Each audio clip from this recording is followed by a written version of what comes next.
Olá, gente, boa noite para quem está nesse momento aqui conosco, e bom dia ou boa tarde para quem nos assistir em outros momentos, né? Gostaria de agradecer a todo mundo que está aqui com a gente acompanhando no YouTube, e principalmente gostaria de agradecer às colegas que aceitaram o convite de estar hoje aqui na mesa, agradecer muito também à Tatiana e ao Renato essa oportunidade de realizarmos essa atividade do Cine Debate na UFRJ. Então, nós estamos aqui a partir da Escola de Serviço Social, né? Eu sou líder do grupo de pesquisa sobre sociabilidades urbanas, espaço público e mediação de conflitos, vinculado ao programa de pós-graduação do Serviço Social da UFRJ, né? E hoje nós estamos aqui com essas pessoas para debatermos os 4 episódios da série Retratos do Cárcere, que foram exibidos ao longo da semana passada, né? Então, nós temos aqui... Eu quero agradecer também a Lísia, que está aqui trabalhando com a gente nos bastidores e que tornou isso possível, organizou tudo, né? E sempre muito gentil. Nós estamos hoje aqui, não é, com a Camila Felizardo, que é graduanda em Serviço Social pela PUC de São Paulo. Ela é também integrante do grupo de pesquisa Ceviju, que é da Universidade Federal do ABC, coordenado pela querida Camila Nunes Dias.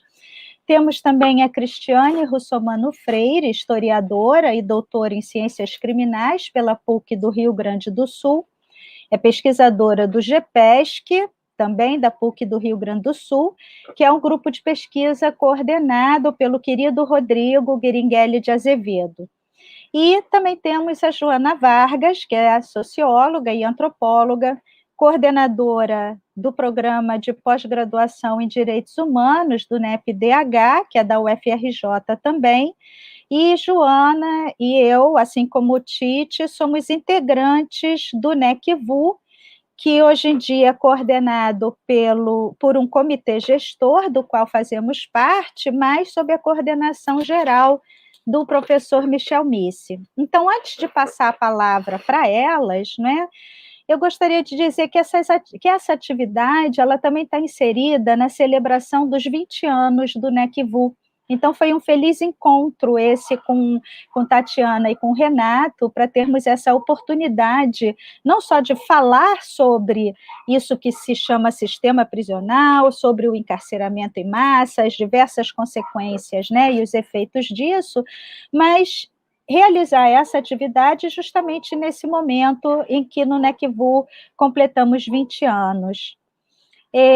Uma outra coisa que eu gostaria de lembrar, aliás, eu falei na mesa de sexta-feira, né, que a Tite e Tatiana e Renato, a Tite já sabia, mas Tatiana e Renato não sabiam, né? E eu falei que eles também são responsáveis pela minha escolha em trabalhar com esse tema, né? Que eu passei um ano fazendo pós-doc com o Rodrigo, aí na PUC do Rio Grande do Sul, e junto ao GPESC, eu tive a oportunidade de conhecer algumas unidades prisionais aí, e a Tite me convidou para fazermos essa pesquisa comparativa entre o Rio Grande do Sul e o Rio de Janeiro sobre as mulheres encarceradas, não é? Então, essa minha escolha tem isso, esse encontro vem também, né, junto desse contexto, porque quando eu estava lá em Porto Alegre, foi exibido, né, foi lançado aquele filme documentário Central, e agora a gente está tendo essa oportunidade de ver os episódios do Retratos do Cárcere, né?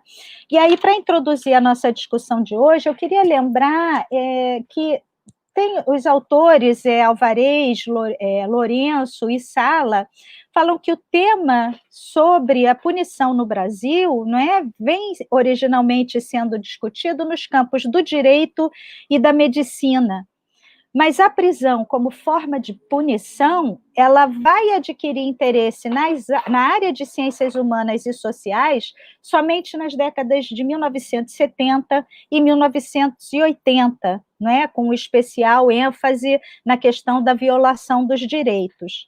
Mas nós vamos ter também, entre as décadas de 2000 e 2010, um novo impulso na agenda das pesquisas. Então, é quando também vão ser introduzidas as primeiras pesquisas empíricas, ou seja, trabalho de campo, embora tenhamos aquele trabalho lá atrás, né, precursor, no caso dos presídios femininos, da Julita Lengruber, né, que é o cemitério dos vivos, mas nós vamos ter uma retomada desse tema justamente nessa década de 2010. E aí nós temos os trabalhos, né, nessas décadas de 2000 e 2010 também, que tem um peso muito grande nessa discussão, que são os trabalhos que eu me lembro, né, imediatamente, da Camila Nunes Dias e do Bruno Paz Manso, sobre coletivos e facções criminais, não é? No caso deles, de São Paulo. O trabalho do Renato, né, da Marcele Cipriani e do Rodrigo Guiringhelli sobre o livro do Renato, Falange Gaúcha, e depois o filme de vocês, sobre a gestão compartilhada, ou aquilo que também é chamado equilíbrio precário de unidades prisionais, não é? Em que você tem uma espécie de cogestão da administração da unidade prisional. E aí o Retratos do Cárcere, embora não é esse conjunto, tanto da série Retratos do Cárcere, quanto o filme documentário, não é, ele trate também de facções criminosas, ou os coletivos, e a gestão compartilhada, ou esse equilíbrio precário, não aponta esse filme fantástico e essa série fantástica, que tem assim, um olhar muito antropológico também, como eu estava falando há pouco com Tatiana, não é? É uma outra linguagem, mas é uma abordagem e uma sensibilidade que é muito cara à antropologia. Nós temos outras dimensões que essa série, Retratos do Cárcere, principalmente, aborda, né? Nós vimos no Visita Íntima, Filhos do Cárcere, o difícil recomeço, que vai tratar dos egressos, o estigma e sacrifício, que trata principalmente das mães, não é? E aí é importante lembrar a importância das famílias, como diz o Rafael Godoy, né, do fazer a justiça andar. Ou seja, sem as famílias, nem os processos das pessoas encarceradas andam, ou eles não tomam conhecimento desses processos, porque, e no caso do Rio de Janeiro, embora o trabalho da Defensoria Pública seja muito interessante, o encarceramento em massa traz esse desafio, não há advogados ou profissionais de outras áreas, né, defensores suficientes para lidar com essa quantidade enorme de pessoas. E são os familiares que acabam suprindo essas necessidades básicas, não é, que não são suficientes, cujo suprimento pelo Estado não é suficiente. Então, isso que é chamado sistema prisional, além de incapacitar, não é? O encarceramento em massa aprisiona também as famílias, né? Ele amplia a privação da liberdade e se extrapola para o que algumas pessoas chamam de vingança, que se caracteriza pela violação de direitos daquele que está preso ali, porque ele perdeu, né, a liberdade, mas não significa que ele tem que viver junto a ratos, baratas, esgoto, né? Ausência, não tem água, por exemplo, né? Mas ela se caracteriza também pela violação dos direitos daqueles que não são presos, mas que acabam vivendo um contexto da prisão justamente porque os seus entes, os filhos, maridos, irmãos estão presos, né? Ou as mulheres, quando é o caso das mulheres. Então, o encarceramento em massa produz e reproduz reincidência, já que o egresso raramente consegue trabalho, que é uma exceção que a nossa a colega Camila está aqui, vai poder falar sobre isso, como é que é ser um egresso, né? E que seria interessante a gente pensar também sobre, e quando a visita é para as mulheres que estão presas, né?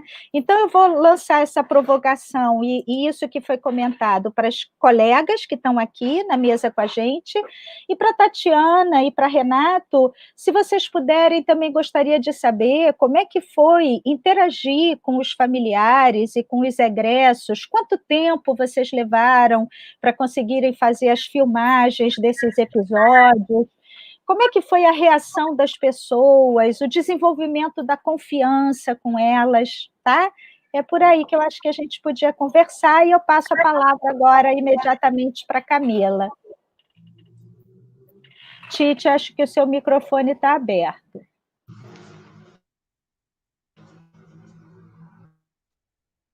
Boa noite a todos, a todas. Primeiramente, né, agradeço esse convite de estar numa roda de conversa com tantos monstros aí da ciência, das artes, da fotografia, como foi dito. É uma honra estar aqui. Vou me reapresentar de trás para frente, né? Como a Kátia lançou, né, a provocação de ser egressa. Eu sou de São Paulo, estive privada de liberdade por quase 4 anos na Penitenciária Feminina de Santana. E eu fui presa aos 18 anos, já fazem 8 que eu saí. E essa questão, né, do pós-cárcere, do intramuro, eu acho que ele acontece, esse encarceramento pela desigualdade antes mesmo de estar lá dentro, na verdade, né, pela falta de acesso aos direitos como um básico de qualquer pessoa, que eu acho que com isso que provoca a questão de um ato criminal que pode causar uma penalidade e levar qualquer pessoa à prisão. Eu acho que esse recorte feminino, ele tem muita especificidade por ser mulher, por a questão da maternidade, a questão da visão moral diante que qualquer mulher tem, nessa questão de ser dócil, de ser tem que ser mulher, essa questão moral de mulher ter que estar em casa, não sei o quê, e quem foge da regra já é vista de uma maneira ruim. Então, uma mulher que tem esse passado, né, de ser uma ex-presidiária e ser encontrada pós-cárcere, né, se as dificuldades anteriormente já eram difíceis ter acesso, no posterior ainda muito mais. No período que eu estive presa, eu já era mãe, eu era mãe de um bebê de 2 anos, né, e recentemente a gente sabe que teve esse habeas corpus coletivo, né, de mães de crianças até 12 anos, né, cumprirem medidas domiciliares, na minha época não existia, como a questão da visita íntima, né, que também fala, né, sobre a série, né, que também é um marco que foi regulado muito recentemente, que nas prisões masculinas, né, as visitas íntimas já existiam, na feminina também foi algo que veio depois, mas eu me sinto até de certa forma privilegiada, né, quando eu saí do cárcere eu tive um acolhimento intrafamiliar, onde me deu uma base de um recomeço, vamos dizer assim, né, e a questão que eu acho que mudou a minha trajetória, eu saí pouco tempo depois, eu montei um empreendimento, eu tenho uma esmalteria, e a questão da educação veio um pouco posteriormente, em 2017 eu fiz o EJA, terminei o ensino médio, em 2018 eu ingressei na universidade, então acho que eu fujo a toda a regra aí, né, de todas as pessoas que passaram pelo sistema penitenciário, e hoje, ironicamente, eu estudo aquilo que eu vivi empiricamente, né, agora de uma forma através da ciência, da teoria, de tudo aquilo que já foi subsidiado aí por tantos mestres da temática, né? Então, é uma honra estar aqui e dividir com vocês essa temática.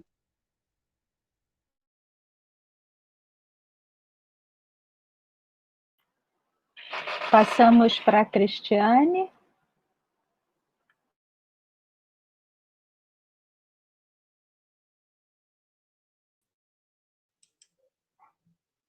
Boa noite a todos, a todas. Em primeiro lugar, eu quero agradecer o convite da Kátia, minha parceira, amiga, pessoa. Quero cumprimentar a Joana, a Camila, Renato, a Tati, e quero dizer que eu sou uma grande entusiasta do trabalho dessa dupla aí, que eu tive o privilégio de conhecer, eu acredito que há uns 5, 6, 7 anos atrás, e que se eu tivesse conhecido antes, eu nunca mais teria desgrudado deles. Mas eu quero dizer o seguinte, gente, o central, né, o poder das facções foi um sucesso, né, no Brasil inteiro. Os diretores, nossos parceiros aí, receberam vários prêmios, e com certeza, eu estava lembrando aqui, eu sou professora, como a Kátia, como a Joana, e o meu sonho nos cursos onde eu ministro aulas, principalmente nos cursos de extensão, assim, de pós, de especialização, sempre foi montar uma cadeira a partir do cinema, porque eu penso que vocês conseguem falar muito melhor do que nós, especialistas, doutores, pós-doutores e todos os ores que vocês podem imaginar. Eu acho que a questão da imagem que vocês trazem, a forma, a linguagem, e essa sacada, assim, desculpem o meu jeito informal, mas quem me conhece sabe que eu sou assim, de colocar a câmera na mão dos atores e conseguir expressar exatamente o que aquelas pessoas... Não tem aula que supere isso. Claro que, infelizmente, as nossas universidades, raríssimas exceções, né, Kátia, Joana, são tão conservadoras, e eu sou do direito ainda, originária do direito, apesar da primeira formação em história, dificilmente nos permitem a essas experiências e essas aventuras. Mas, com certeza, quando eu estava vendo os episódios, eu lembrei do Carandiru, que foi um marco, né, na história da discussão sobre a questão prisional do ponto de vista cinematográfico. Depois eu lembrei também daqueles 2 documentários, Justiça e Juízo, que eu utilizei muitas vezes em sala de aula, da Maria Augusta Ramos, que também foi, assim, para a gente trabalhar a questão prisional, a questão da justiça, as posturas e também o sistema socioeducativo. E eu também tive o privilégio de ser convidada, foi um acaso, assim, eu não conhecia ele, pelo Ari Muritiba, vocês devem conhecer. Ele fez um filme que se chama, um documentário que também se chama Agente, que é sobre os agentes penitenciários. Aí ele vai problematizar os servidores do sistema. E eu acabei fazendo esse debate com ele aqui em Porto Alegre, no Sindicato dos Bancários. Então, quando eu vejo o Central e vejo retratos do cárcere, assim, eu fico muito apaixonada. Tanto é que eu fui lá procurar a Tati e o Renato para dizer para eles assim, gente, eu quero divulgar, eu quero, né, debater assim, e levar para os mais... para os cantos mais esquecidos desse Brasil, essa discussão de vocês. Aí, óbvio, né, acabei vendo todos os episódios, eu não vou problematizar essa questão, porque eu acho que, sei lá, a gente pode fazer essa discussão num próximo momento, mas eu queria chamar a atenção para algumas questões. Assistindo os 3 episódios, né, eu me dei conta da capacidade que vocês tiveram de dar conta nesse primeiro momento, e eu estou sabendo que vai vir um segundo momento do seriado, das várias dimensões que envolve a complexidade do sistema prisional e a questão da punição. Nisso eu utilizo muito Garland, né, que é um criminólogo inglês, e eu gosto quando Garland fala da punição como uma instituição social complexa, não é pura e simplesmente aquela pena, que ela não é aquela sanção que retribui um desvio ou uma lesão a um direito, que ela é muito mais que isso, que ela integra uma rede muito ampla, que ela dialoga com várias instituições e que ela fala, eu lembro do professor Michel Missi, lembro da Kátia, do outro colega que participou do debate na sexta-feira, falando do quanto a prisão, ela é muito mais do que parece, né? E nisso eu tenho trabalhado também muito com a necessidade de pautar o encarceramento, e pautar e construir políticas encarceramento que dialoguem efetivamente com a academia, mas com o judiciário, com o Ministério Público, com a Defensoria, com a sociedade civil, porque eu acho que a gente foi conivente e responsável por uma discussão de reforma das prisões e de crítica à gestão prisional que nos deixou numa armadilha e que nos deixou também sem um instrumento instrumental, e durante muitos nós não conseguimos construir uma política de desencarceramento, nós não conseguimos sensibilizar os atores, e nós perdemos grandes oportunidades em situações distintas da política que se vive hoje no Brasil, né, e tendo outros atores, outros protagonistas como responsáveis por políticas públicas, mesmo assim nós não conseguimos pautar e construir alternativas à prisão. Tanto é que, infelizmente, nos últimos 30 anos, alternando o governo mais ou menos liberal, mais ou menos de centro-esquerda, o encarceramento no Brasil ele continuou subindo. E ele subiu em todos os governos. Hoje nós temos 700 mil presos. Então, eu penso assim, ó, que vocês conseguiram nos mostrar, mesmo tendo pesquisado, Kátia, mulheres encarceradas, eu me dei conta, revendo, já tinha visto e revendo hoje, e em escolher aqueles 4 episódios, porque aqueles 4 episódios, eles não falam do preso, eles falam da família dos presos, eles falam da visita íntima, eles falam das mulheres dos presos, e eles falam dos presos egressos. Essa rede que viola, que pune, que castiga, ela é muito maior. E as mulheres, elas... eu não gosto de falar em vítima, porque eu não gosto dessa questão da vitimização, mas eu acho que as mulheres, elas, com certeza, são as que sofrem de todas as formas a questão do encarceramento. Porque se elas não estão presas, elas são mães, elas são esposas, elas são companheiras, elas são irmãs.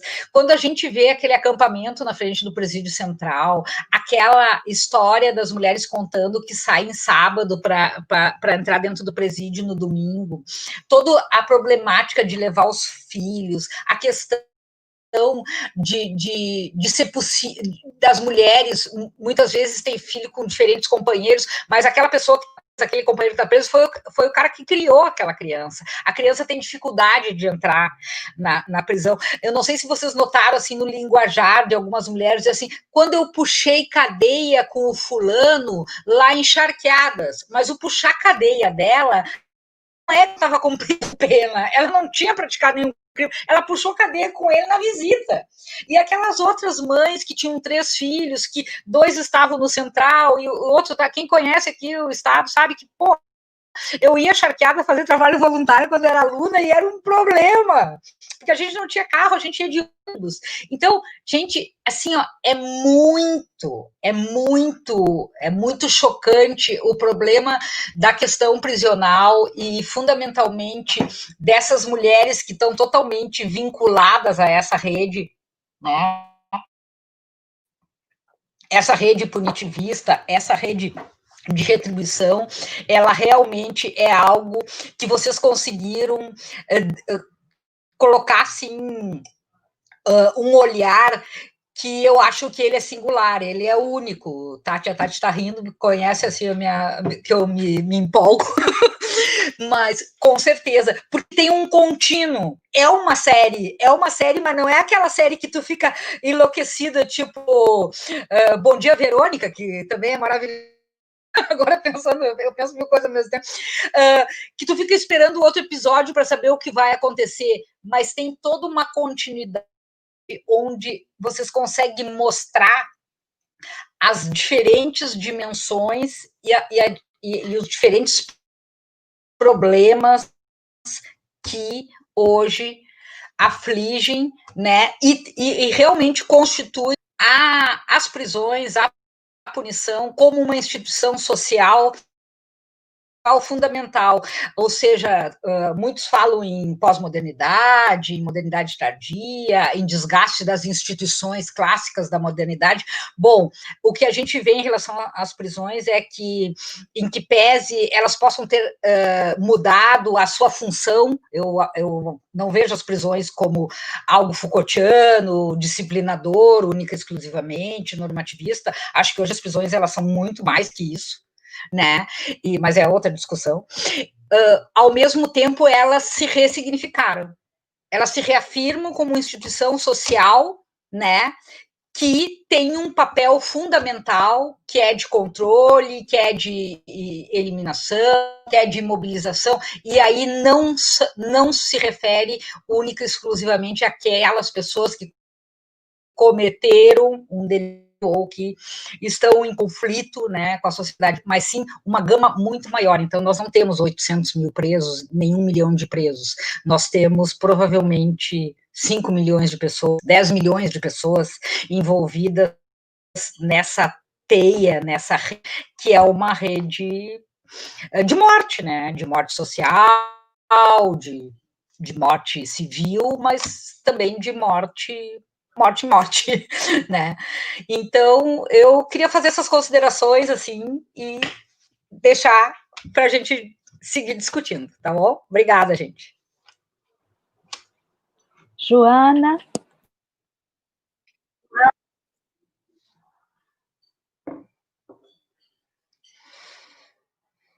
Seu microfone não está fechado. Está fechado. Ok. Vocês estão me ouvindo? Abriu? Ótimo. Bom, então, boa noite a todas e a todos. Agradeço a Kátia pelo convite e pela oportunidade de participar de um evento tão importante. Me junto à Tite, parabenizando a Tatiana e o Ricardo pelo trabalho essencial que eles estão realizando, de dar visibilidade à prisão em todas as suas dimensões. É um feito inédito, fundamental, e como já disseram anteriormente, a prisão nunca foi mostrada assim, com as suas entranhas tão expostas, e por meio de muitas vozes e visões, em especial as visões dos presos e dos seus familiares. Acho fundamental, como a Tite colocou, né, divulgar ao máximo esse trabalho, é muito importante que ele chegue, né, a um grande número de pessoas. O filme e a série, ao meu ver, eles se complementam e permitem uma visão muito detalhada dos resultados do encarceramento em massa, né, e que agravou e deu origem a novas formas de gerir a prisão que afetam não apenas o preso, mas também todas aquelas pessoas com as quais ele mantém relacionamento, como tanto a série quanto o filme mostram tão bem, né, e eu chamaria atenção para algumas características, né, dessa nova modalidade de prisão punitiva, que aparece em detalhes no filme. Uma primeira característica que eu chamaria atenção é para a hiperlotação. Eu não falaria mais de superlotação, acho que isso é uma característica dos anos 80. Hoje os presos se amontoando nos corredores, não cabendo mais dentro de celas, como mostra bem o filme, né, a gente está falando mesmo de hiperlotação, né? Uma outra característica é a administração negociada, que sempre existiu, na realidade, nas prisões, mas que nesse novo modelo tende a dar um protagonismo muito grande à liderança dos presos, né, organizados em facções. O Ricardo, né, falou muito disso também na discussão passada. E a terceira característica é a transferência das responsabilidades do Estado ou do poder público aos familiares dos presos e também às facções, né? Eu achei que as imagens e os roteiros são feitos com muita sensibilidade e, ao mesmo tempo, com base em muito conhecimento acumulado, né? Isso faz com que as histórias narradas sejam muito contundentes. Cada episódio, foi isso que eu notei, né, ressalta os aspectos principais de cada um dos temas, né, muitos deles, inclusive, apontados pela literatura sobre prisão. Então, esse trabalho mostra, né, a enorme bagagem, né, que tanto o Ricardo quanto a Tatiana têm, né, da prisão, e de novo, eu parabenizo os dois, né. O episódio Filhos do Cárcere me tocou muito, né? Talvez porque é um tema muito pouco falado, muito pouco conhecido, e sobre o qual a gente não tem a real dimensão, né? A Titi está falando dessas muitas pessoas envolvidas nessa rede, né? Então, os filhos dos apenados que fazem parte dessa rede são, em geral, invisíveis, né? E também, nesse episódio, fica tão claro, né, vista dessa perspectiva, a criminalização da pobreza, de como essa criminalização tem contribuído para a separação das famílias mais vulneráveis, né, e outra coisa que também a gente conhece pouco, a gente não sabe a dimensão disso, né. também a questão do impacto, né, da prisão sobre as crianças, né? Há vários estudos, especialmente nos Estados Unidos, no Brasil tem menos estudos a respeito disso, como eu disse anteriormente, né?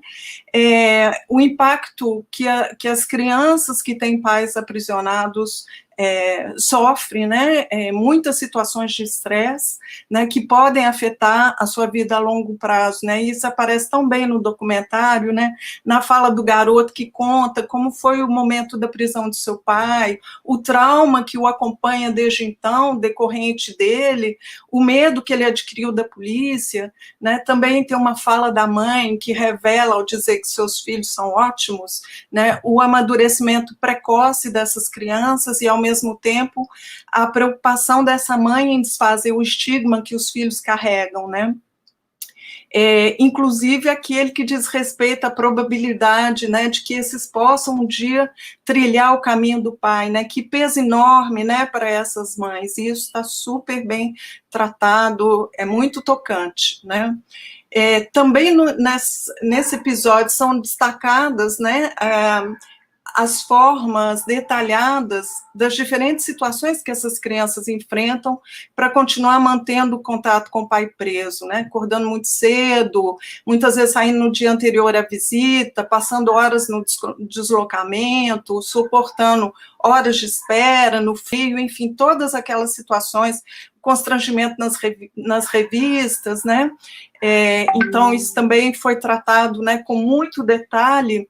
E eu achei interessante, né, que, além disso, vocês tiveram uma preocupação, né, de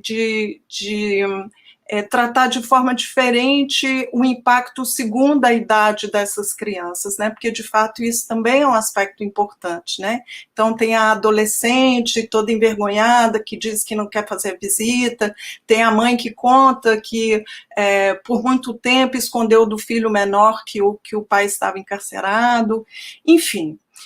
De qualquer forma, né, o que solta, né, e aparece com muita força, né, a quantidade de direitos violados, né, dessas crianças, consequência do aprisionamento dos pais, e como sobre essa, enfim, essa violação não incide a proteção do ECA, né? Parece que o Estatuto da Criança e do Adolescente não existe ali dentro da prisão, ao contrário, né? Nenhuma lei os protege de pagar o crime dos pais, porque é um pouco o que a Kátia falou, né? Ou seja, embora eles não tenham cometido nenhum crime, eles estão pagando pelos crimes, né, dos seus pais, o pai ou a mãe, no caso do documentário, principalmente o pai, né?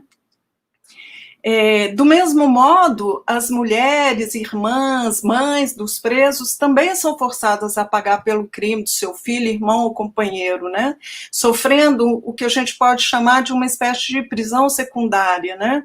Elas sofrem ainda mais o contágio da sujeição criminal que recai sobre o familiar do preso. Como mostra muito bem o documentário, no episódio sobre estigma e sacrifício, essas mulheres estão sujeitas a perder o seu emprego ou a vivenciarem de forma escondida o seu sofrimento, de modo a evitar o estigma que carregam, arcam com parte do fardo de cumprir a pena, muitas vezes gastando grandes somas dos poucos recursos que possuem para suprir, né, as necessidades dos seus filhos, né, ou dos seus familiares no interior da prisão. Aparece também isso, numa certa altura, né, uma fala de uma dessas mães, né, contando sobre os recursos gastos, né. Elas fazem esforços e sacrifícios enormes, né, para suprir as privações a que os presos são submetidos, já que o Estado transferiu a responsabilidade de prover as prisões para os familiares, né. Esse é um aspecto que também é muito enfatizado e que aparece tão bem no filme, né. Além do dinheiro que gastam, isso também fica muito aparente, né, como elas se esgotam física e emocionalmente nesse esforço de apoiar os familiares. Mas é interessante porque vocês mostram também que elas reagem também a esse processo, né? Persistindo no apoio, né? Ou no relacionamento que foi modificado desde que o companheiro foi preso. Elas reagem à sujeição criminal, como aparece numa das passagens, né, em que uma delas rebate as acusações de que não são bandidas, né, tal como elas são acusadas, né, e também, né, chamando a atenção para que se dê uma nova chance para o seu familiar, né? Investindo no processo de ressocialização pela família que o Estado e o poder público e mesmo a sociedade já abandonou, né? E isso aparece também naquele episódio sobre o egresso do sistema, né? E esse também é um episódio muito tocante, né, que aborda o calvário que vive o egresso ao sair da prisão, sem dinheiro, sem conseguir emprego, sem o apoio do Estado para se reinserir, vivendo em um estado de morte social, como bem notou o Renato, né, na discussão passada, com falta de apoio, não existe política específica para esses egressos, isso é falado, né, ao longo do episódio por vários especialistas, né, falta de sensibilidade total da sociedade civil, né, frente a essas pessoas, e essas pessoas, então, por mais que tentem, né, dificilmente elas vão ter uma chance fora da ilegalidade, né. E isso resulta, né, no caso do Central, vocês apresentam esse índice, né, muito alto de reincidência, 70% dos presos retornam ao sistema, né, então parece patente que a prisão, essa prisão do superencarceramento, em vez de inibir, ela reforça o crime, isso também fica muito claro, né, no filme, reforça lá dentro, né, pela socialização do preso ao mundo do crime, esse é um tema que já foi muito abordado pela prisão, mas agora, né, com essas pessoas totalmente à mercê das facções criminais, já que o Estado se desresponsabilizou de qualquer projeto de ressocialização por meio da educação ou do trabalho, e que também abandonou, né, nesse sentido, preso à opressão desses grupos, né, sem lhe oferecer nenhuma forma de proteção. E também reforça o crime do lado de fora, né? Que esse preso, estigmatizado, sem nenhuma formação, sem ter quem lhe ofereça alguma oportunidade de trabalho, ele acaba entrando, né, num círculo vicioso de entrada e saída, né, da prisão. A prisão, então, é de fato funcional, né, para manter essa população que ela abriga, e como disse com muita lucidez um dos presos, se tu te regenerar, é um perigo. Tu saiu do sistema, e esse tem muitas razões de existir. E, para finalizar, né, vou falar da visita íntima, né, eu deixei para falar por último desse episódio, porque eu acho que ele diz muito dessa prisão do superencarceramento, né. Embora a visita íntima tenha surgido como um direito dos presos em outro contexto, ela hoje aparece, né, como sendo também funcional, né, para esse novo modelo de encarceramento em massa.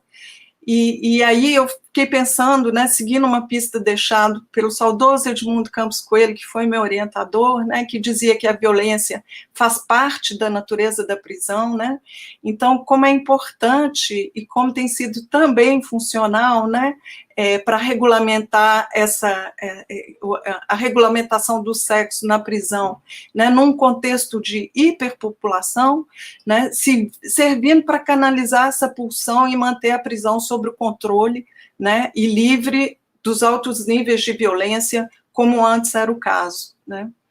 Também pressiona, né, como é grande a circulação das pessoas, né, no Central e em outros presídios, isso é tratado em outros estudos, né, proporcionado pelas visitas e principalmente pelas visitas íntimas, né, eu não me lembro dos números apresentados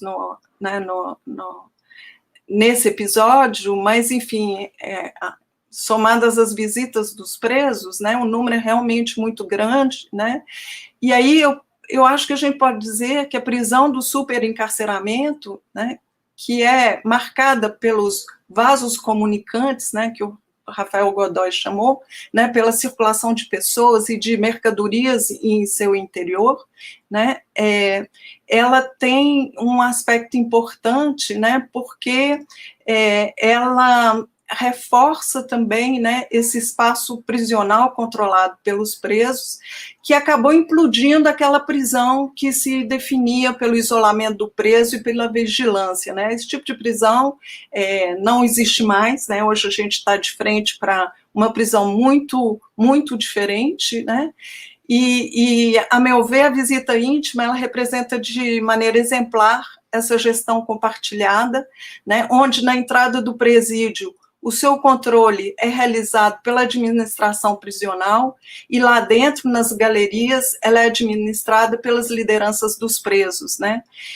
Que, dentre outras características, né, adota regras super rígidas de comportamento dentro dos presos, enfim, lá naquele espaço, né, são eles que controlam, são eles que mandam, né, e eu acho interessante porque a visita íntima, ela justamente, ela configura bem, né, essa gestão, que eu não sei se é um equilíbrio precário. A mim me pareceu, né, que há um protagonismo muito grande, né,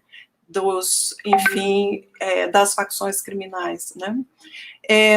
Ela é exemplar também, a visita íntima, né, desse novo modo de gestão, por ampliar a circulação e o comércio de mercadorias legais e ilegais, né, também no entorno da prisão, quando aparecem, enfim, as lojas que vendem lingeries, enfim, fica claro, né, que movimenta todo um comércio legal e ilegal, né, liberando o Estado da obrigação de suprir, né, as necessidades do preso, e enfim, mas também, né, servindo de bode expiatório, né, enfim, levando a culpa pela economia ilegal que circula dentro da prisão, né, e que também é tão necessária, né, ao bom funcionamento da prisão, né, como a presença da droga, né, como foi dito também na discussão passada, né. Então, lembrando aqui de novo do Rafael Godoy, né, me chamou muita atenção, a partir do filme, né, como a prisão hoje se caracteriza por esse papel ativo, né, do preso e dos seus familiares para fazê-la funcionar, né, enfim, é essa prisão, a prisão neoliberal, né, que vocês retrataram tão bem, e gostaria de novo de parabenizar vocês por esse trabalho tão bacana.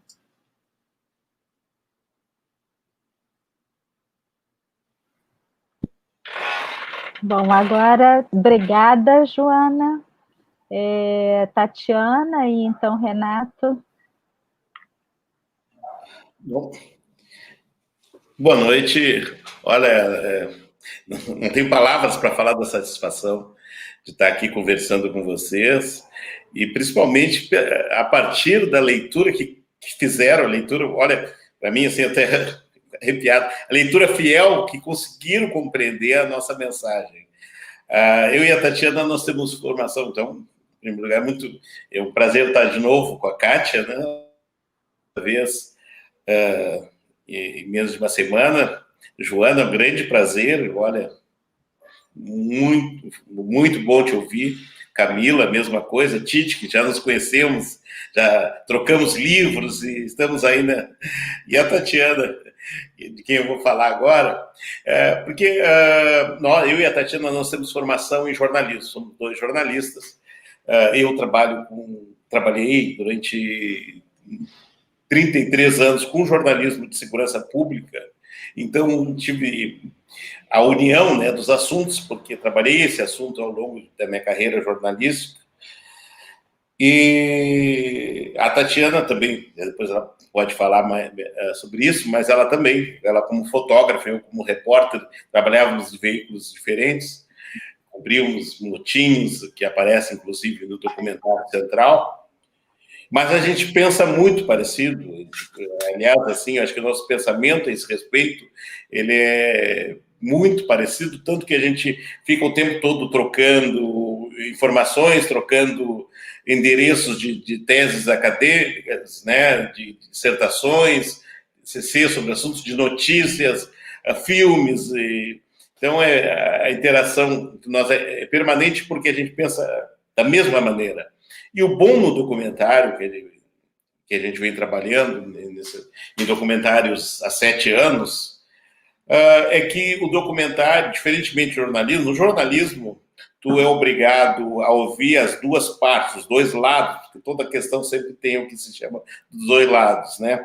Tu é obrigado a ouvir, porque esse é o bom jornalismo, essa é a regra do bom jornalismo. Tu, mesmo tu sabendo que o outro lado está mentindo, que o outro lado é opressor, que o outro lado tu tem que ouvir e dar a chance dele passar a sua versão, muitas vezes que a gente sabe de antemão que é mentirosa, mas temos que estar ali publicando. Essa é a regra do jornalismo. No documentário é diferente. O documentário, ele permite que os seus autores passem o seu ponto de vista. Podemos passar, claro, podemos passar até um ponto de vista que não seja diretamente o nosso, e é muitas vezes o que a gente faz, né? Porque a gente procura dar voz àquelas pessoas que não têm voz na imprensa tradicional, na mídia tradicional. E aí que entram mães, mulheres, filhos, né, de presos. Quando que se preocupa, digamos, em termos de comunicação, de mídia, fora a academia, quem se preocupa em ouvir quais são as angústias do filho de um preso? O que ele pensa, sabe? E também a questão do egresso, né? Só para pegar os 4 episódios que vocês selecionaram. E a questão do egresso, eu já disse a semana passada, que invariavelmente tem uma vida social, ele está morto socialmente, né? Mas sobre isso assim, eu até falo depois. Mas essas pessoas, a mãe do preso, trabalhando assim com jornalismo, um dia eu estava numa delegacia e tinha os policiais militares foram levar um preso, e nisso sai a mãe de um outro preso que estava ali, e tem um policial militar perto de mim, e essa mãe passa assim entre eu e o policial militar e comenta, os filhos dão trabalho, né? E ela está saindo, o militar se volta para ela e grita, depende de quem cria. Isso fica muito claro que o policial militar, para ele condena a mãe junto, ou seja, para ele a mãe é tão culpada quanto o filho, né? E essas mães nada mais são do que mães.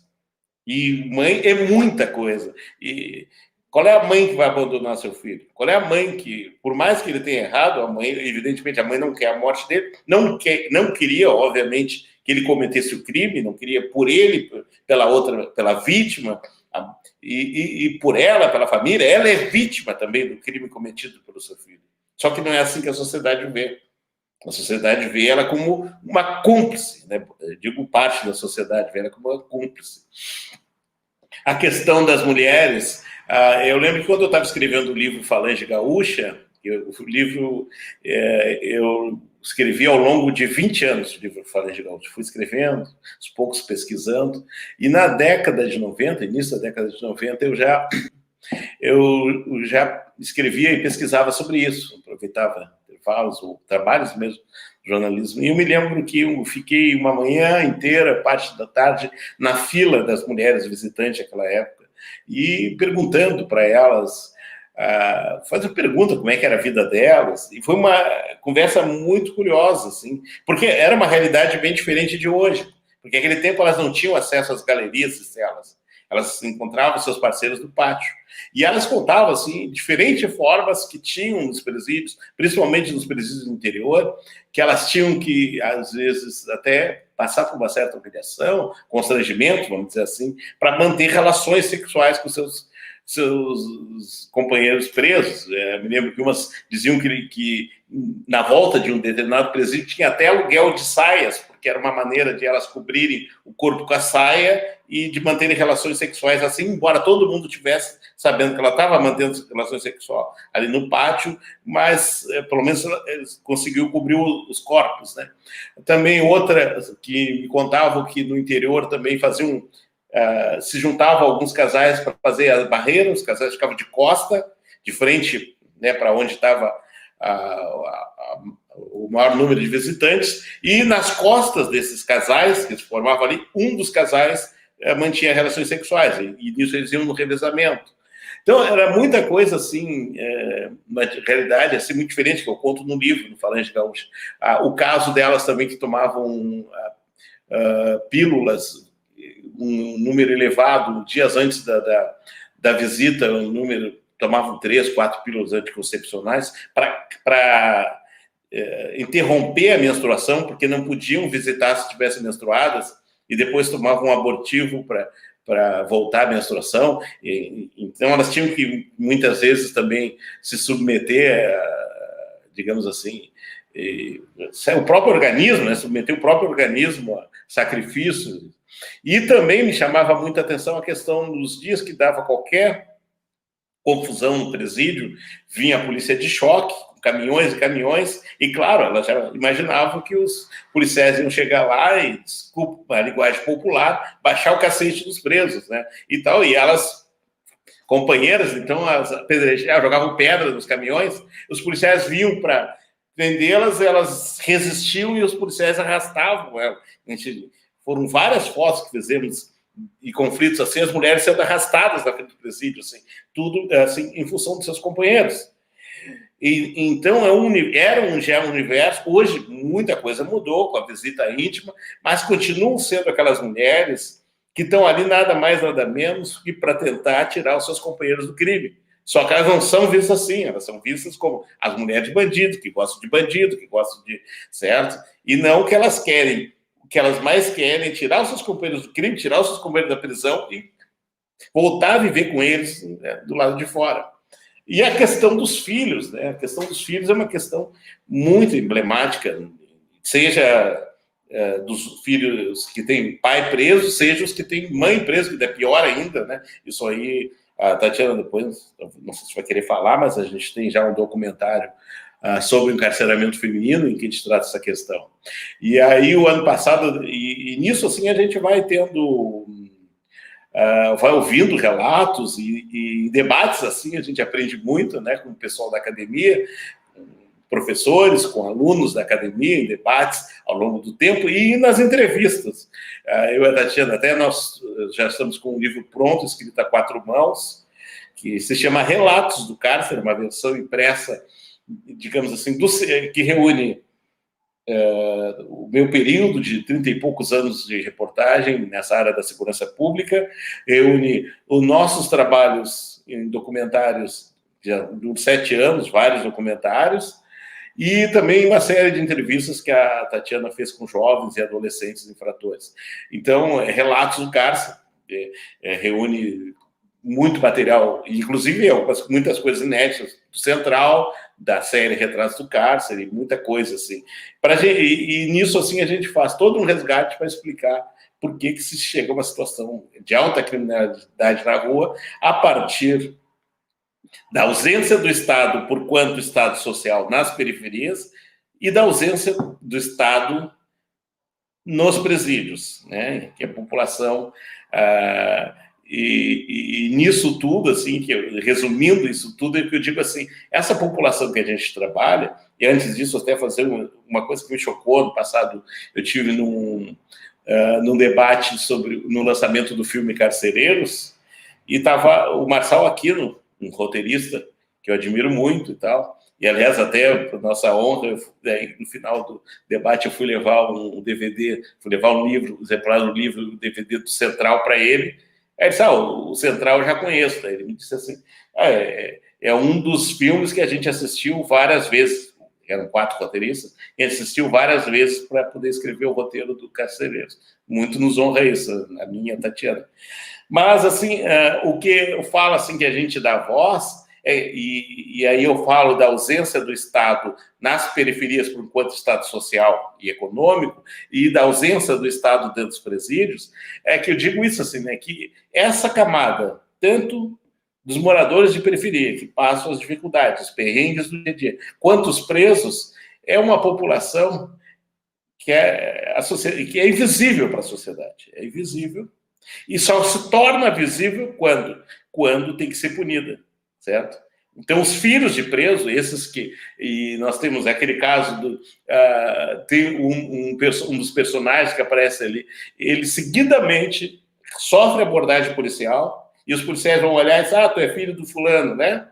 E aí já começa com provocações, etc. e tal. Aquelas crianças que viram o pai, que viram o pai apanhar. Então, vamos nos colocar na situação deles. Que apreço eles vão ter e respeito pela polícia. A polícia passa a ser inimigos para eles. É a polícia que vem e bate. Em vez de prender, tudo bem, o pai dele fez coisa errada, prende, então. Tem que ser preso? Ok, prende. Mas não, eles batem na frente das crianças. O filho, o adolescente, sofre abordagem praticamente diária, sabe? Até como forma de provocação, parecendo que os policiais querem mais aquele, entre aspas, os desacate para levar preso, para levar para uma fundação socioeducativa, certo? E dentro dos presídios, a situação essa de domínio das facções, em que o Estado faz uma gestão compartilhada, deixando as facções dominar e administrar as galerias, inclusive com negócios altamente lucrativos, e que envolve, inclusive, acaba envolvendo a família toda do preso. O Estado permite isso, e só exigindo apenas que o seguinte: não fujam, não matem aqui dentro, não causem motins, não chame a atenção da sociedade.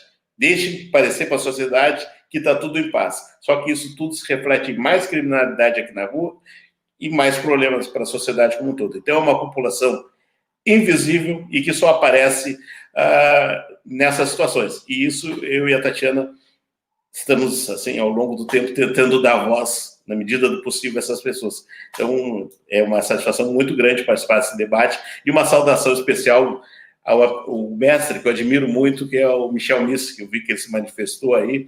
Foi uma das pessoas, assim, que eu primeiro comecei a ler, juntamente com a nossa saudosa Alba Zaular, quando comecei a estudar esse tipo de assunto. Muito obrigado.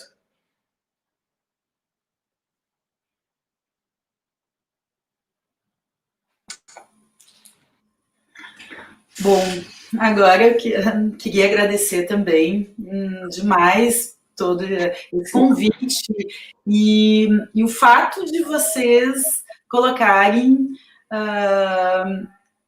na roda esses episódios que a gente fez.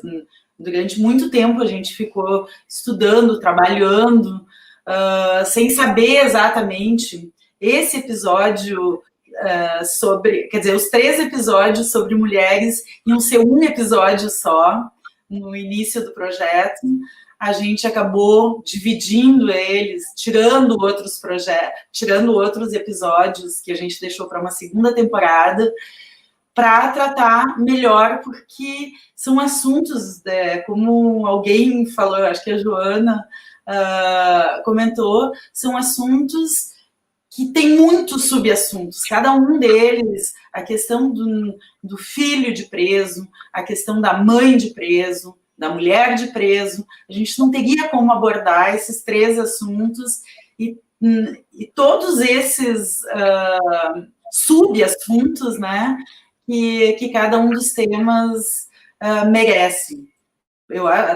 Provavelmente poderia ser um filme inteiro sobre cada um dos assuntos, de 1h30. Essa situação das mães e mulheres hoje, na questão do aprisionamento, é muito importante, talvez muito mais importante, está me consumindo dias e noites, tanto que nesses últimos tempos a gente tem trabalhado absolutamente com a questão da mulher tanto encarcerada, que é o tema desse filme que a gente acabou de tá finalizando, né? Ganhou um prêmio agora de finalização num festival mês passado em Florianópolis, e está praticamente finalizando, ou já está num processo bem adiantado da situação de familiares de presos, de uma família inteira que vive na periferia e tem 3 familiares, na verdade, 3 mulheres que esperam pelos seus maridos presos, né? 2 irmãs, 3 amigas, e que vivem toda essa situação, os filhos já crescendo, que são esses personagens da série, então, que a gente vem acompanhando eles durante todos esses 3 anos, e as dificuldades todas pelas quais eles passam. De viver, de sofrer o estigma, os filhos sofrerem estigmas dos policiais, que sabem que ele é filho de preso, e, portanto, pode ser um futuro preso, né? Um futuro, uma pessoa que certamente vai cometer um ato de infração e ameaçar em função disso. Então, realmente, essas crianças, esses familiares que passam trocando seus maridos de prisão, porque tiram de um, vai para o outro, não sabe como, tem que fazer nova carteirinha na outra situação. Eu vi uma pergunta agora há pouco, inclusive, com relação à questão Maria da Penha, e por que as pessoas têm que tirar a Maria da Penha para poder visitar o marido. Elas têm que tirar se elas sofreram uma Maria da Penha, né, um abuso do marido há um tempo atrás, e o marido hoje está preso, elas não podem visitar o marido, mas se não retirarem esse ato de infração. Acho que o Renato pode explicar melhor isso depois. Mas é mais ou menos isso. Pode falar, Eu acho que hoje acho que hoje até nem adianta tirar. Eu acho que a questão, se houver Maria da Penha, ela não pode visitar. E por que isso, né? Porque ela pode estar sendo coagida a visitar. Porque a gente sabe que tem mulheres que são coagidas a visitar. O companheiro é agressor e cobra dela e ameaça que, se ela não o abandonar ou se envolver com outro homem, quando ele estiver preso, ele vai ter represália. Então, é uma questão delicada e em que essa questão de ter Maria da Penha e não poder visitar é uma questão, pode até, não sei se está correto ou não, mas é uma questão inicialmente como proteção à mulher. Mas tem outra situação Seu microfone. Que a gente coloca nos episódios, mas a questão da mulher precisar ficar ligada a um homem, e ela leva 6 meses, muitas vezes, para pedir, para ligar, se ligar num homem, significa dar autorização para esse homem que está no presídio, para ela poder visitá-lo. Então, é uma situação que a mulher também sofre, porque muitas vezes ela fica é traída dentro do presídio, sofre uma ameaça, normalmente é por traição, né? Que ela acaba se desligando dele, ou ele acaba desligando dela, e depois leva 6 meses para poder ser religado e poder visitar ela novamente, né? Então, mas isso, assim, a questão das mulheres, hoje, das mulheres presas, ou as mulheres, muitas delas, a gente ouviu muitos relatos de mães e de familiares que levavam drogas, ou que foram aprisionadas em função de de serem coagidas pelos maridos, ou não, né, nem sempre coagidas, mas muitas vezes para ajudar o marido ou o companheiro, ou filhos, né, levavam drogas e acabavam sendo presas, tanto que o índice de aprisionamento feminino hoje cresceu muito, né, hoje estava comentando a respeito disso, apesar de ser um número muito menor do que o encarceramento masculino, mas nesses últimos 20 anos foi o que mais cresceu, cresceu mais da metade cresceu 600% praticamente, né, nesses últimos 20 anos, comparado ao número de encarceramento masculino, que foi de 300%. Então, sempre é um problema. A mulher sempre é quem sofre mais, né? Sofre mais, tanto quanto vai presa, quanto enquanto visitante, né? Porque é a que não abandona, é ela que não abandona, ela nunca abandona, não abandona o filho, não abandona o companheiro, enquanto que a mulher, quando acaba indo para a cadeia, é a primeira a ser abandonada, né, pelo companheiro. E a gente tem acompanhado muito esses casos, tanto nesse novo longa que a gente está fazendo, documental, que é em estilo mais observacional mesmo, sobre esses familiares de presos, né, como acompanhando familiares de mulheres presas que acabaram voltando para a cadeia agora, que nesse período ficaram um tempo preso e que desestruturaram absolutamente as famílias, assim, as crianças. Uma delas que a gente acompanhou durante também cerca de 3 anos, acabou sendo solta nesse período de pandemia. No mês passado, voltou para a cadeia, conseguiu nesse período, reuniu todos os 7 filhos. 6 filhos. Mas vários netos, né? Vários netos. Uma com síndrome de Down, outro com 4 anos que ela teve na prisão, outro com 10 anos, outro com 13 anos, e reuniu todos, e outras 2 adolescentes, quer dizer, já mulheres, né, filhos, mas que quando a mãe foi presa tinham 17 anos, 15 a 17 anos, todos eles separados, os filhos, assim, jogados, né, alguns quase indo para conselho tutelar, 3 deles sendo abusados pelo pai, espancados pelo pai, conselho tutelar não faz nada. Agora acabaram de ir para mão de... todos separados de novo, a pequenininha de 4 anos, numa cidade do interior, uma pessoa separada, os 3 outros aqui na casa de uma ex-detenta, em Porto Alegre. E assim, a mãe desesperada, porque não sabe o que os filhos estão fazendo, para onde colocar os filhos, aonde deixar os filhos, com quem deixar os filhos, e esse aprisionamento, assim, absurdo,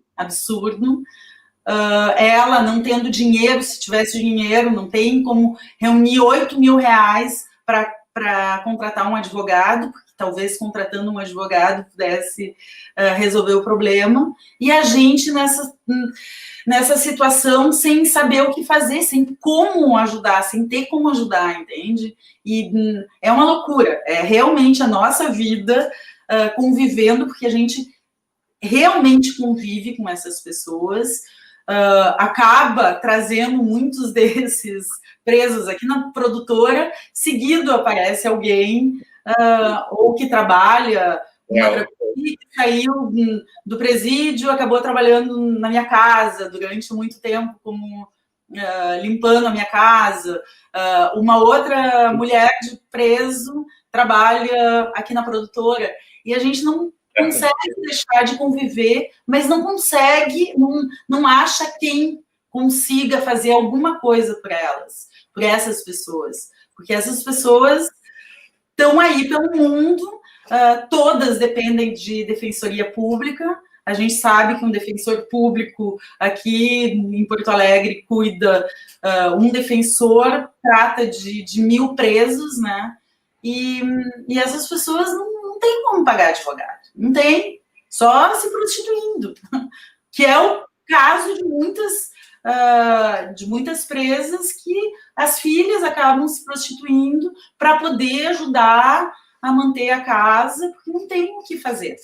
E é um círculo vicioso que não tem, tu sabe que a gente sabe que esses filhos, com muita probabilidade, vão acabar no crime também, porque estão aí soltos, sem a referência paterna, materna, e um descaso absoluto do Estado. E é isso. Renato, eu queria falar alguma coisa também, né? Não, só isso, dizer que também que uma companheira de detento trabalha na minha casa. Eu gostaria de destacar 3 perguntas, né, que tem aqui no chat. Uma endereçada para Camila, onde o Daniel pergunta como é a dinâmica da visita íntima no presídio feminino. Tem uma segunda questão aqui que é geral, aí todos, né? Também, bom, essa primeira também foi endereçada a Camila, mas todos podem falar. A outra questão é da Patrícia. É possível pensar em desencarceramento feminino no Brasil? Eu acho as 2 questões excelentes, né? E da Cris, a Cristina Villanova, pergunta endereçada a Tatiana e Renato, se vocês não pensam em documentar os e as adolescentes que cumprem medida socioeducativa. Então, Camila, pode falar um pouquinho?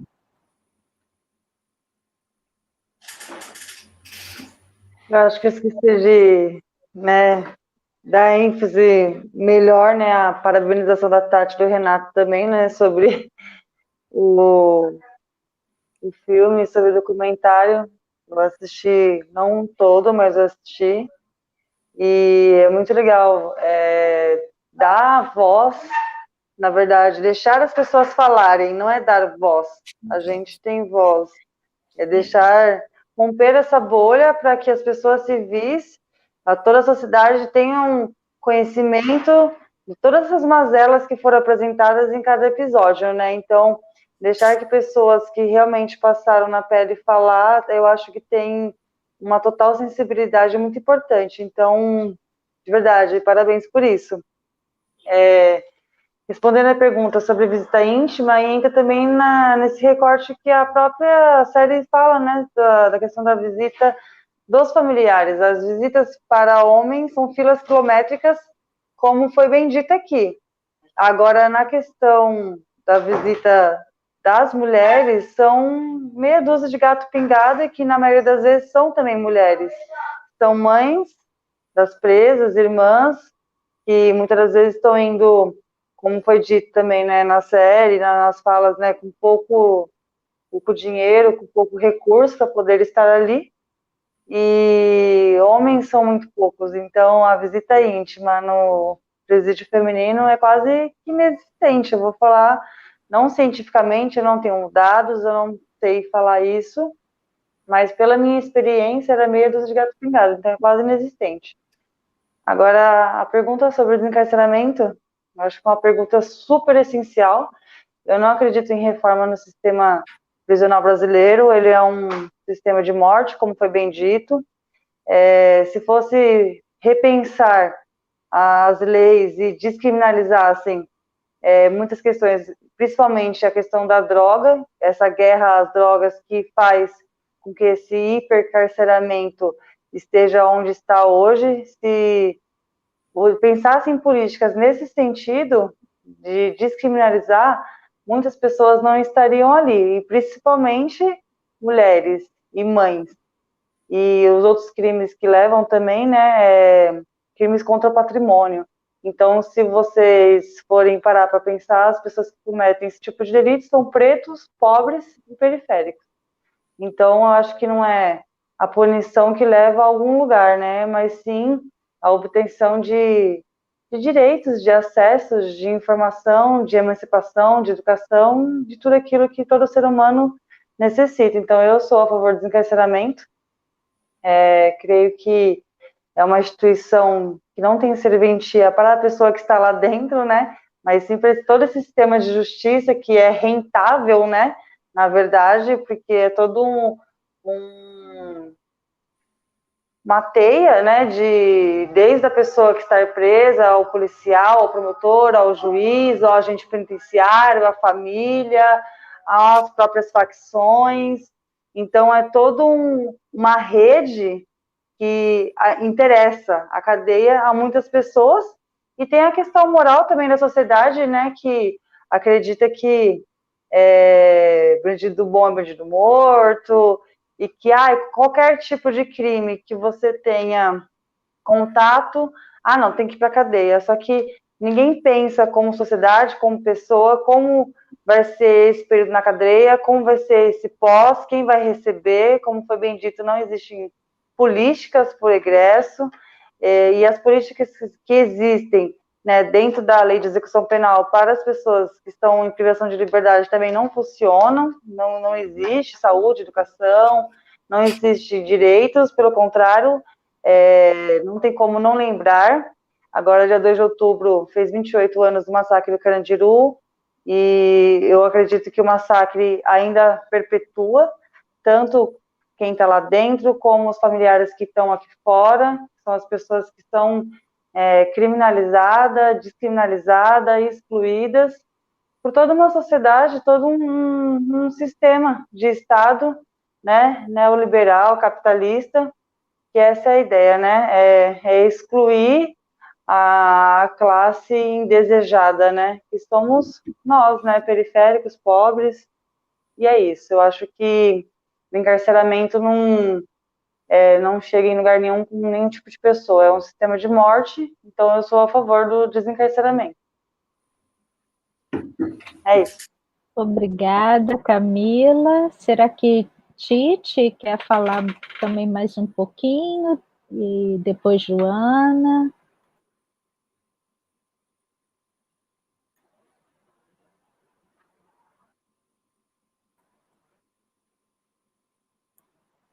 Tem que ativar o microfone. Bom, enquanto a Tite não fala, o meu está aberto. Consegui, Tati. Responder uma pergunta que eles fizeram sobre a gente fazer um filme sobre adolescentes da socioeducação. Um dos episódios é sobre os adolescentes da fase, que é da Fundação Socioeducativa aqui do Rio Grande, de Porto Alegre, né? E a gente tem trabalhado, eu fiquei mais de um ano apresentando, exibindo o Central, em 2016, para os adolescentes, ia toda semana apresentar, colhi muitos depoimentos deles depois, porque eles também queriam falar, queriam ser ouvidos, e a gente, isso tudo está no livro Relatos do Cárcere, todas essas entrevistas, além desse episódio. E a gente também pensa em fazer um filme Pequenos Escravos do Tráfico. A gente já está com esse material encaminhado também. Agora consegui. Posso? Posso falar? Não, essa pergunta é essencial. Uma, porque é um objeto assim muito caro para nós, né, Kátia, em função da pesquisa que a gente faz aqui no estado do Rio Grande do Sul e no Rio de Janeiro. Foi essa iniciativa aí que nos aproximou e consolidou essa parceria, essa amizade.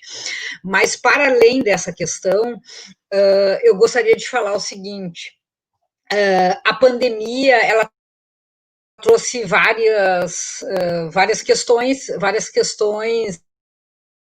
não muito positivas, mas dos movimentos que a gente identifica nesse período de tantas dificuldades, né, e de agudização do problema do encarceramento, o que nós identificamos é o surgimento das frentes estaduais pelo desencarceramento. Existe um movimento nacional, que é a Agenda Nacional pelo Desencarceramento, que reúne várias entidades da sociedade civil, e durante a pandemia, felizmente, a gente viu em vários estados a criação dessas frentes estaduais, pelo desencarceramento. Aqui, no Rio Grande do Sul, nós tivemos o privilégio de participar dessa construção. Eu também tenho acompanhado um pouco a discussão do Paraná, que também é nova, e no bojo dessa tendência, desses movimentos de luta pelo direito dos presos, pela defesa, por uma luta contrária às violações, a gente vê crescer também coletivos de familiares. Tá? Eu estou falando tudo isso para chegar na questão das mulheres. Se eu for relatar para vocês dessas reuniões que eu e outros colegas, a Cris Villanova está aqui presente participando, também participa, eu sei que a Kátia também participa, 95% das pessoas que participam, tanto das frentes como da associação e dos coletivos de familiares, são mulheres. Ou seja, as mulheres, elas não só estão sendo encarceradas em maior número, 567%, 600%, como também elas estão lutando, né, contra o desencarceramento. Eu acho muito possível, né, que a gente consiga uma pauta específica para o desencarceramento feminino. Existem algumas experiências já na Itália, na Espanha, tem um trabalho do Iñaki Ribeira Beiras que a gente usa, adotou, lançou aqui, a Maria Palma Wolff, que é uma parceira nossa também na frente, é quem traduziu o livro aqui para o Brasil, que discute essa questão do desencarceramento e que tem várias pautas. E uma das pautas mais importantes são as políticas de desencarceramento feminino. O Brasil, quando lá no Estatuto da Primeira Infância, adota a possibilidade das mulheres cumprirem prisão domiciliar quando mães ou gestante, ele adere a um movimento internacional que já vem sendo consolidado em outros estados. Claro que a gente sabe que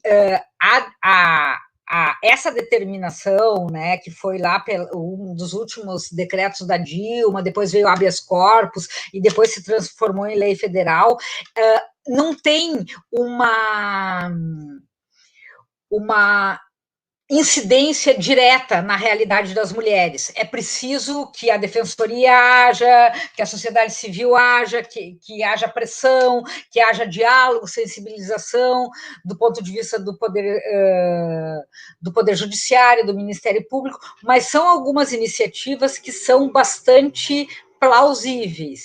E uma das questões fundamentais, né, na minha opinião, e eu acredito que a gente está aqui entre analistas, críticos, acadêmicos, mas fundamentalmente ativistas, é de trazer essa discussão do desencarceramento feminino, porque o grande mote do desencarceramento é exatamente isso que a Camila falou, a questão da política de drogas. E não tem como a gente discutir prisões no Brasil, não tem como a gente questionar a política penitenciária, né, ou a política criminal hoje no Brasil, no que tange às prisões, se a gente não enfrentar essa discussão que é extremamente politizada e moralizada das drogas. Então, acho assim que levantar essa questão, eu, Patrícia, acho que não só é possível, como é fundamental, né, e também a gente estancar essa tendência do aumento vertiginoso do encarceramento feminino, porque ele tem outras tantas consequências, que aí a gente teria que fazer uma nova live, mas acho que a gente tem muito a fazer nesse sentido, e é preciso ver também as outras experiências, acho que podem dar alguns resultados interessantes. Joana, você quer falar mais um pouquinho? Eu vou muito na direção do que foi dito, né, antes, sobre a política de drogas, e diz respeito não só ao encarceramento feminino, quanto ao encarceramento masculino também, embora, né, seja claro que as mulheres pagam um preço muito alto, e os filhos dessas mulheres um preço altíssimo, né, pelo aumento do encarceramento das mulheres nos últimos anos, muito motivado por essa política de drogas. Então, eu acho que essa política tem que ser enfrentada.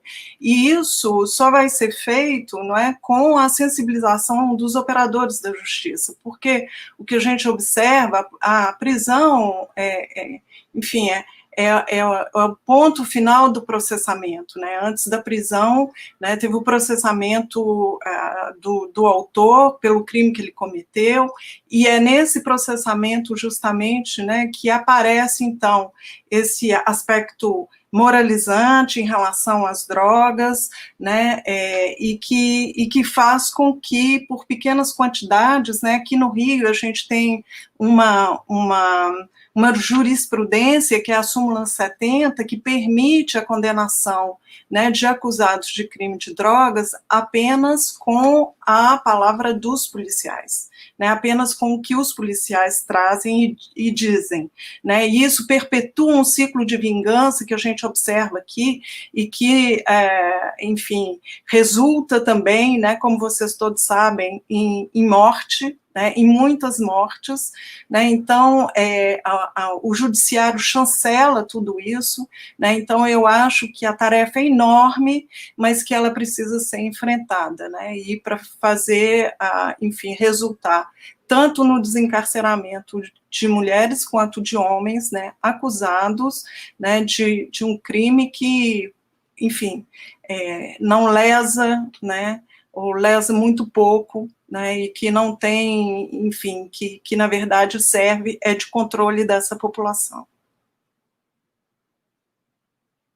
Especialmente porque, enfim, não atinge, né, também enfim, os grandes traficantes, não são eles que são pegos, né, todos nós sabemos disso, né, então é um enxugar gelo, né, e que resulta nessa situação dramática que a gente vê hoje, né, que é o encarceramento em massa, né, boa parte dessas pessoas que estão encarceradas, né, em razão de crimes de drogas, então isso tem que ser enfrentado.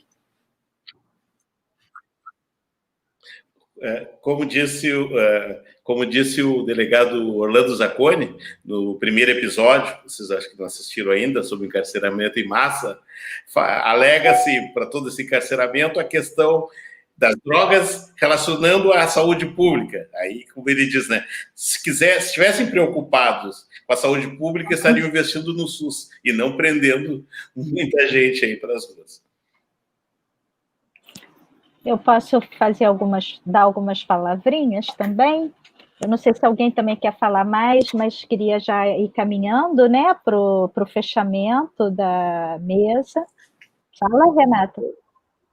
Kátia, depois das tuas palavrinhas, não, nos fala. eu queria exibir de 1 minuto e meio eu exibi o trailer geral da série para quem não assistiu, e até porque aparecem alguns momentos de outros episódios que não foram exibidos. Então a gente pode fechar, deixar o trailer, né? Que ótimo, poxa, que bom.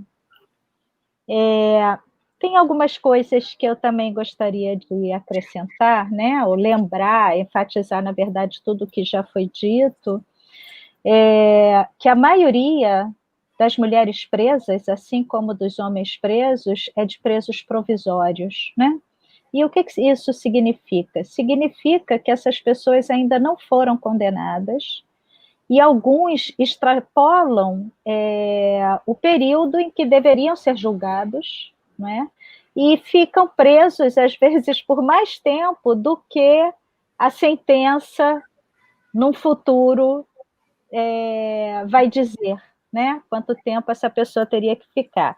Ou seja, e retomo, né? As famílias são importantes também, não só na circulação dos insumos, dos gêneros alimentícios, de limpeza, medicamento, mas também, né, acompanhando o trabalho do Rafael Godoy, no movimento dos processos, né?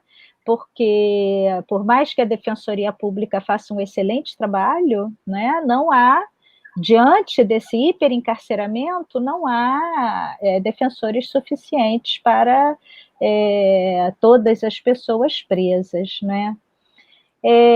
Então, é importante frisar isso, ou seja, tem muitas pessoas presas que não foram condenadas. Queria retomar um dado que a Camila trouxe, não é? A maioria das pessoas que estão presas, ainda sem condenação, cometeram crimes contra o patrimônio, né? Então, nós temos aí uma moralização também do tipo de comportamento, ou seja, são pessoas que não cometeram nenhum tipo de crime grave ou crime contra a vida, há uma baixa incidência de pessoas que cometeram o homicídio, por exemplo, que seria o crime maior, né, o de todos. Então, são crimes contra o patrimônio, às vezes de pequena monta, né? E a outra coisa que eu gostaria de destacar, no caso da prisão das mulheres, a pesquisa que eu e Tite desenvolvemos demonstrou o quanto, o que a Camila já chamou a atenção aqui também, a respeito da moralização do ser mulher e do comportamento da mulher. Né? Então, muitos juízes, nas sentenças de pedidos da conversão da prisão preventiva para a prisão domiciliar, que é o caso das mulheres que estão grávidas ou que são mães de crianças até 12 anos, a maioria das justificativas, né, o vocabulário de motivos, para usar uma expressão do Right Music, que a gente tem trabalhado lá no NECVU, justamente são argumentos morais, não é? No sentido de que ela devia ter pensado melhor antes de cometer o crime, em geral ligado ao tráfico de drogas, porque essa nova lei de drogas, que não é mais tão nova assim, acabou criminalizando diversos comportamentos que antes não eram criminalizados, então amplia a sujeição criminal, né, para usar esse conceito do Michel Misse, e com o qual eu e Tite temos trabalhado nessa pesquisa. Nós temos uma moralização também territorial, porque às vezes assim, a mulher foi encontrada num lugar ermo às 11 horas da noite, ou seja, uma mulher decente, ela não deveria estar na rua às 11 horas da noite, no lugar ermo, perto de local onde tem facções ou onde tem uma boca de fumo ou qualquer coisa parecida. Então, nós temos uma moralização dos magistrados que acabam encarcerando mais essas mulheres e desencarcerando muito pouco ou quase nada, porque sobre a pergunta do desencarceramento feminino, e que eu acho que também é geral, né? Não estou falando aqui em uma revolução, nem num abolicionismo penal estrito sensu, porque há muitos casos, eu acho que a questão do abolicionismo penal precisa ser muito dialogada, muito conversada mesmo, é muito sério isso. Mas, uma vez um jornalista me fez a seguinte pergunta, né, que é uma coisa que parece óbvia e não é, então é preciso falar sobre isso, não é?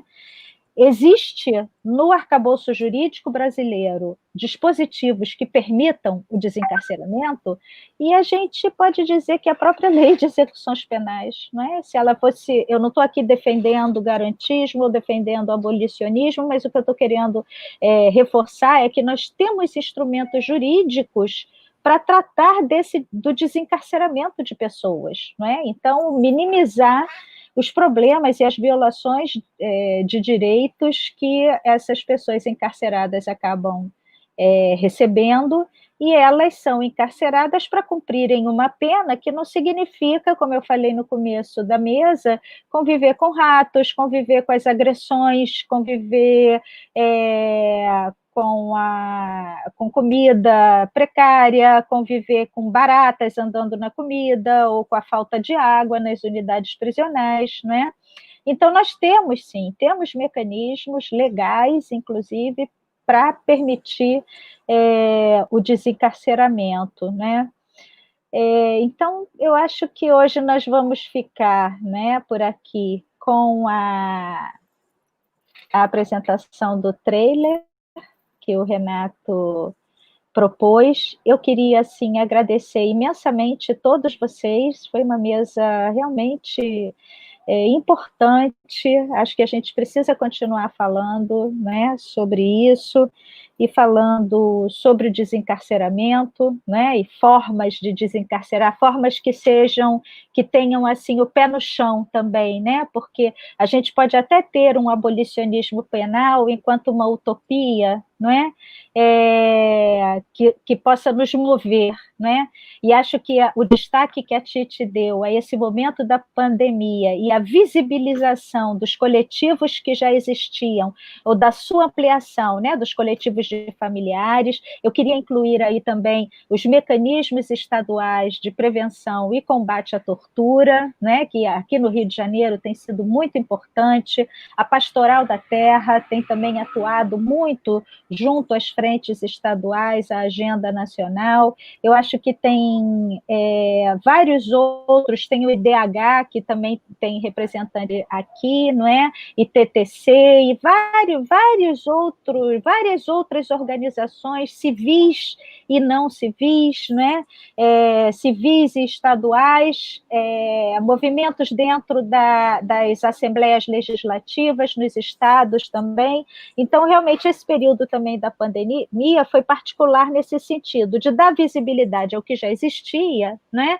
E de ampliar esses movimentos. Então, eu acho que a gente também tem que aproveitar esse momento dessa ebulição e das pessoas virem se expressar para enfrentar, né, enfrentar, e que a gente não vai ser sobre esse assunto que vamos falar aqui, mas hoje também o jornalista me procurou por conta de corrupção no fornecimento de quentinhas nas unidades prisionais aqui no estado do Rio de Janeiro. Então, assim, se a gente for levar em consideração todos esses problemas estruturais que nós temos e que foram falados aqui, né, nós sabemos que há pessoas e há instituições que estão ganhando com a preservação do encarceramento em massa ou do hiperencarceramento. Então, é preciso realmente romper com isso, romper essa cadeia, romper esse círculo vicioso que reproduz e mantém uma seletividade penal, não é? Que existe anterior ao cárcere e que acaba prendendo, nós sabemos quem são, né? A população negra, pobre e cada vez mais agora as mulheres. E aí eu agradeço demais a vocês. Eu gostaria de, mais uma vez, parabenizar a Tatiana e Renato por esse trabalho e, assim, me coloco completamente à disposição para a gente desenvolver outras atividades conjuntas aqui na UFRJ, aqui na Escola de Serviço Social, temos, né, o apoio da direção, do programa de pós-graduação, minha parceira e amiga do GP100, que é o grupo que nós lideramos, a Patrícia Farias, e, enfim, então eu coloco a gente também aqui à disposição para pensarmos até num projeto de extensão, alguma coisa assim, né? Eu gostaria de agradecer nominalmente todo mundo que está participando aí no chat, mas eu posso correr o risco de deixar um nome passar, então quero deixar um beijo e um abraço apertado para todo mundo que não só hoje, mas que tem acompanhado, né, acompanharam os episódios e o debate da semana passada, que tem estado presente em todas essas lives que eu tenho participado e que são pessoas que estão preocupadas com esse tema também, não é? E aí fica um abraço bem apertado para todos vocês, que se cuidem, não é? Para a gente sair dessa e poder debater e lutar pessoalmente pelo desencarceramento. Boa noite para todo mundo e ficamos com o trailer.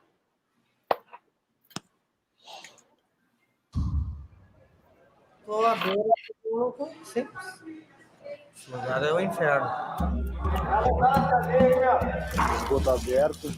A palavra-chave para entender o sistema brasileiro é a palavra precariedade. E a palavra-chave para pensar as políticas de segurança no Brasil é improviso, improvisação. Só pela viagem do Central, parece que esqueceram de nós aí. Eu já estou 24 dias aqui. 15 dias. 37 dias. Eu sou uma mãe sofrida de ter 3 filhos presos, visitar 2 no Central e sair correndo, ir para a rodoviária comprar passagem, ir para Modulado visitar o outro. Familiar do preso é como se fosse um detento que nem eles. De todo o sistema carcerário, esse pavilhão é o mais odiado. Hoje eu carrego comigo aqui, ó, as marcas do que eles me arrastavam lá no banheiro, ó.